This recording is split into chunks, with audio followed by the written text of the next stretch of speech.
Hello दोस्तों, आज का अपडेट रहने वाला है नमामि गंगे की वैकेंसी से रिलेटेड। यहाँ पर जो अपडेट निकल के आ रहा है वो उन लोगों के लिए अपडेट है, ये जो लोग इस वैकेंसी के लिए फॉर्म अप्लाई करना चाहते हैं और वो लंबे इंतज़ार कर चुके हैं। मतलब यहाँ पर जैसे कि आपने कई सारे कमेंट कर रहे हैं, मतलब क्या क्या कमेंट कर रहे हैं। कुछ तो बच्चे ये कह रहे हैं ये वैकेंसी अब यूपी पीएससी के थ्रू आने वाली है, कुछ बच्चे कह रहे हैं यूपी ट्रिपल एससी के थ्रू आने वाली है। यहाँ पर हम सभी चीज़ों का आपका नंबर वाइज जवाब देंगे और सभी चीज़ों को जो हमें साक्ष्य प्राप्त हुए हैं, जो सेवा योजना से साक्ष्य प्राप्त हुए हैं और जो ग्रेविटी के ऑफिस से हमें जानकारी मिली है, वो यहाँ पर मैं आपके लोगों के साथ शेयर करने वाला हूँ। तो स्वागत है आपका हमारे यूट्यूब चैनल वारसी गुरुजी पर, जहाँ आपको मिलती है इंजीनियरिंग जॉब से रिलेटेड हर एक प्रकार की लेटेस्ट जानकारी। साथ ही उत्तर प्रदेश में होने वाली किसी भी आउटसोर्सिंग या किसी भी तरीके की लेटेस्ट वैकेंसी के लिए लेटेस्ट अपडेट यहाँ पर मिलता है। तो जैसा कि आप देख पा रहे हैं, कुछ कमेंट्स आ रहे थे कि सर इलेक्ट्रिकल मैकेनिकल वालों का क्या होने वाला है, या कंपनी नहीं अब सिर्फ कंप्यूटर से होगी भर्ती। ये इस तरीके का एक आर्टिकल निकला हुआ है न्यूज़पेपर में, जिसका आउटसोर्सिंग से भर्ती के नाम पर वसूली करने वालों सेवा प्रदाताओं पर कसेगा शिकंजा। यहाँ पर ये आर्टिकल इसलिए निकाला गया था कि मतलब कुछ लोगों के लिए मतलब ये चीज़ें बताई जा रही हैं कि यहाँ पर मतलब धांधली बहुत ज़ोरों से चल रही थी, तो उसके लिए ये आर्टिकल भी हम आपको पूरा पढ़ के सुनाएंगे। और साथ ही यहाँ पर जो 25 तारीख को एक सेवा योजना की तरफ से एक अपडेट निकल कर आया था, वो भी मैं पूरा यहाँ पर आपको पीडीएफ के साथ शेयर करने वाला हूँ। और ये भी बताऊँगा कि कब तक ये ऑनलाइन प्रक्रियाएँ कब तक शुरू होने वाली हैं और सेवा योजना पोर्टल क्यों बंद हुआ था और क्या कारण थे। तो चलते हैं हमारे पहले अपडेट की तरफ से।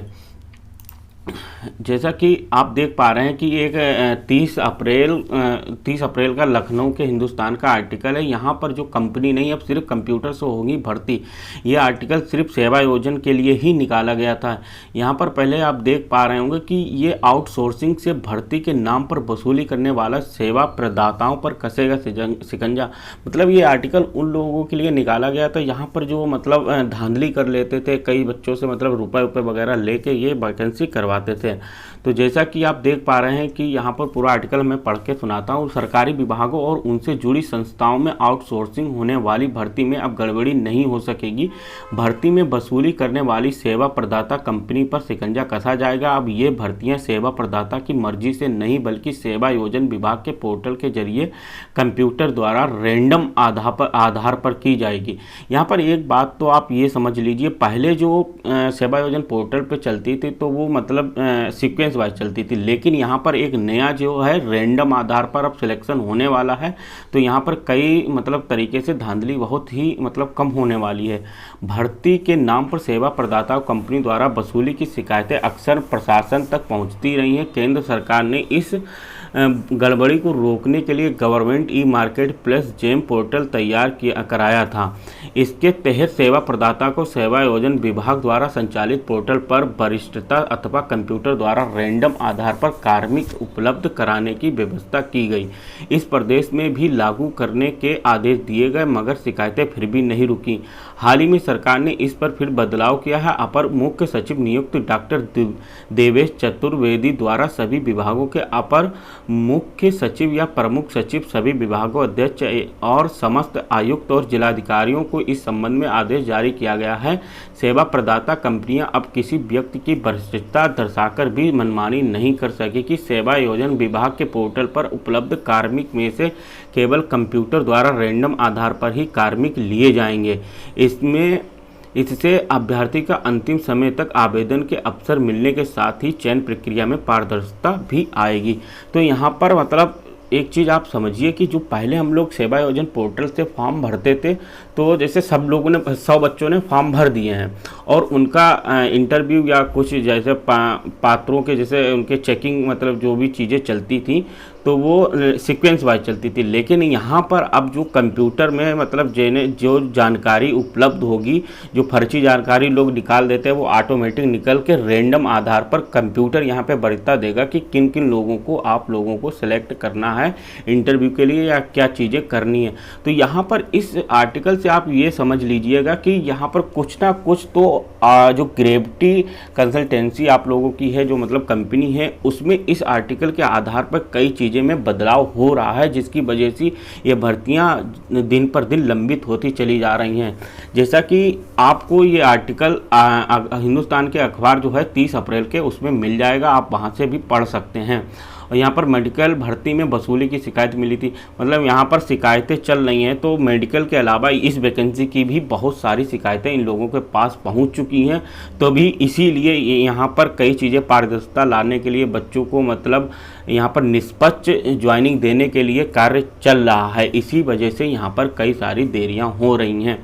तो कुछ जानकारी हम आपको एक 25 तारीख का जो सेवा आयोजन पोर्टल से एक आर्टिकल निकला था, मतलब उसको हम पहले आपको बता देते हैं। ये सेवा आयोजन पोर्टल ने एक जानकारी दी थी कि हमको ग्रेप्टी की तरफ से जो वैकेंसी मतलब मिल गई हैं उसको हम यहाँ पर अब सेवा आयोजन पोर्टल पर अपलोड करेंगे। लेकिन हुआ ये कि सेवा आयोजन पोर्टल पर 25 तारीख को ये चीज़ें इन्होंने मतलब अपलोड करने की चीज़ें बता तो दी, लेकिन यहाँ पर एक चीज़ ये आ गई कि सरकार द्वारा इसकी शिकायतें बहुत ज़्यादा पहुँचने की वजह से इस वैकेंसी में मतलब कई सारे मोड़ आ गए हैं, जिसकी वजह से दिन पर दिन देरी होती जा रही है। कुछ लोगों तो ये भी सुनने में आया था रिसेंटली में कि ईद जिस दिन ईद थी उसके एक दिन पहले मतलब 2 तारीख को शाम को 8 बजे ये पोर्टल पर चढ़नी है, लेकिन किन्हीं कारणोंवश या कोई जानकारी या मतलब कुछ ही जो कमियाँ थी या कुछ कारणोंवश ये वैकेंसी वहाँ पर उपलब्ध मतलब अपलोड नहीं कर पाई है। पहले हम आर्टिकल को समझा देते हैं आपको। ये 18 अप्रैल 2022 का आर्टिकल है जो सेवा योजन के द्वारा निकाला गया था। यहाँ पर इन्होंने सीधे स्पष्ट कर दिया था कि हमें ये वैकेंसी को सेवा योजन पोर्टल पर चढ़ाना है। जैसा कि आप देख पा रहे हैं, विभाग का विवरण दिया है। विभाग का नाम है राज्य पेय जल स्वच्छता मिशन जेम पोर्टल ID ये दिया हुआ है, और जांचकर्ता ID भी यहाँ पर दी हुई है। और यहाँ पर company gravity faculty management solution private limited के द्वारा यहाँ पर ये वैकेंसी करवाने के लिए दिया गया है, जिसकी वेबसाइट ये है। यहाँ पर जैसा कि आप देख पा रहे हैं, संपर्क व्यक्ति का पदनाम डायरेक्टर हैं जिनका नाम गुलाम सारवर करके नाम है, उनका फ़ोन नंबर भी था, तो उसको हमने शेयर नहीं किया है ताकि उनको कोई दिक्कत ना हो, क्योंकि सभी लोग पता चले 1000 लोग यहाँ पर जो जुड़े हुए हैं वो सभी लोग फ़ोन करने लगे तो दिक्कत हो जाएगी। और संपर्क व्यक्ति की ईमेल ID है, आप इनको ईमेल कर सकते हैं यहाँ पर जो दिखे हैं। और जो पद यहाँ पर है जूनियर इंजीनियर सिविल के हैं और civil work in Namami Gange project. यहाँ पर न्यूनतम आय अधिकतम आय वगैरह है 18 से 40 वर्ष और पुरुष महिला ऑफ रोल वैकेंसी रहने वाली है, जिसके लिए प्रतिमाह आपको 30,000 रुपया वेतन मिलने वाला है। उत्तर प्रदेश के समस्त जनपदों की ये वैकेंसी निकल के आई है।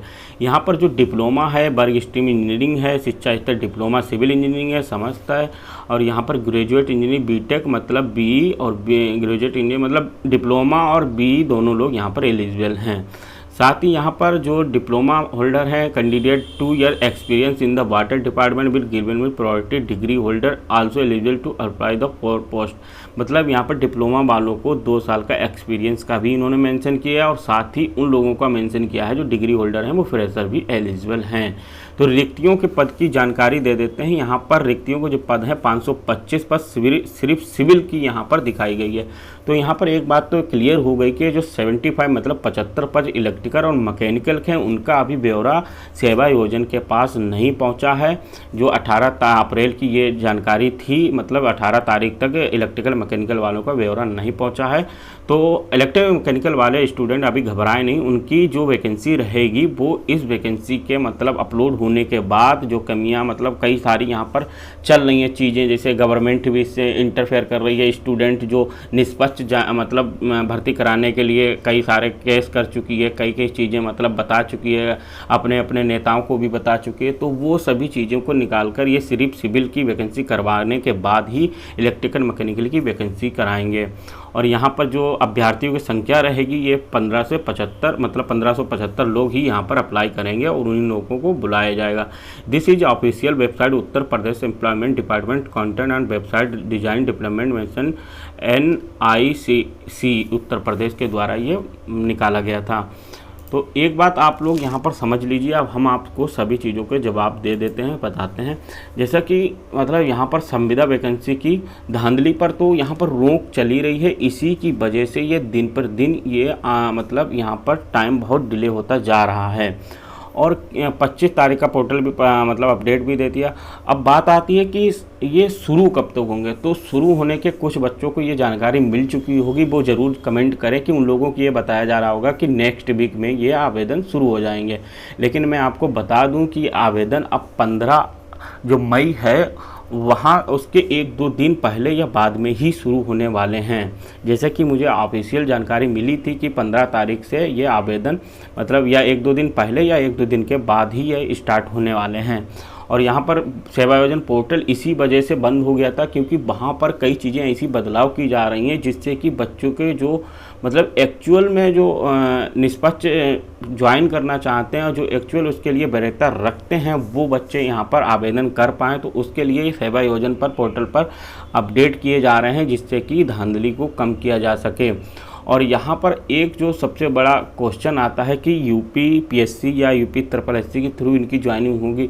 तो आप लोग इतने तो समझदार हैं, ये एक प्रोजेक्ट के लिए मतलब एक प्रोजेक्ट वो भी 3-4 साल का प्रोजेक्ट है, उसके लिए वैकेंसी निकाल रहे हैं। उसके लिए ये आपको रेगुलर बेस पे नहीं कर सकते ना।